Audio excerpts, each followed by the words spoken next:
Hey, Plottr pals. It's me, Troy Lambert, the Education Lead here at Plottr. And today I want to do a really quick video and answer some questions we've had about the restructuring of your timeline when you're using the act structure. This is kind of an advanced feature, and it's not something we talk about a lot, and it's not really well known, but I wanted to give you a shot at looking at what this particular function looks like and how you can use it for your stories. So with that, let's get started.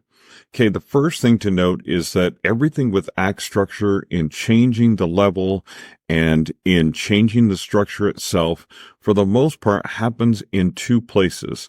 The first one is this structure tab. As we talked about in a video before, this is where you can add and remove levels of act structure and change the style of those different levels of act structure, okay, and how you're viewing that act structure.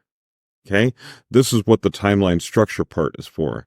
But let's say you want to restructure your timeline in some way. For instance, I have in front of me basically a timeline with 9 chapters, 2 acts, and a whole bunch of scene cards and beats. But I've decided that I want each act to be approximately 3 chapters or 3 sections long. But right now, I have an Act 1 that's 3 chapters and an Act 2 that's 6. How do I change that without changing everything else? Because if I just go up here and I add an act, well, that's not going to work. That's going to add an act with a new chapter. Okay, and that's not really what I want to do. Okay, so instead, I'm going to go ahead and delete that, and I'm going to come in here between Chapter 6 and Chapter 7, where I would like there to be another act. And I'm going to add another chapter. Now, you'll see in a second the reason for this. Chapter 7 is really, I want this to be another act. I don't want it to be a chapter. So to do that, I'm going to have to tell the Plottr software that this is what I want to do. So I'm going to do that by coming over these 3 dots on the right-hand side, and I'm going to hit this restructure timeline.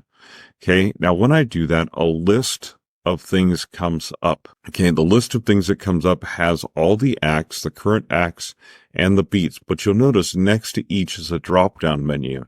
If I click on that drop-down menu, you see that I can change this to an act, a chapter, or a beat. Now, this one I'm going to leave a chapter, but I'm going to go down to Chapter 7, where I created that chapter that I actually want to be an act, and I'm going to change it using the drop-down menu to act. Now, note, nothing is going to change on the timeline behind this window until I hit restructure. As soon as I do, bingo, Chapter 7 has become Act 3. Now I can come in here and I can actually delete that. And now I have 3 acts, 3 chapters apiece, and nothing changed in all of my beat scenes and all of my scene cards. Everything stayed intact. So I can do this to change anything. I can come down and change beat 18 and decide that I want that to actually be a new chapter, because I don't think that that beat fits. So I'll come down here into the drop-down menu, hit chapter, hit restructure, and suddenly beat 18 has now become Chapter 10. That is how the restructure timeline feature works in Plottr and where it can be found.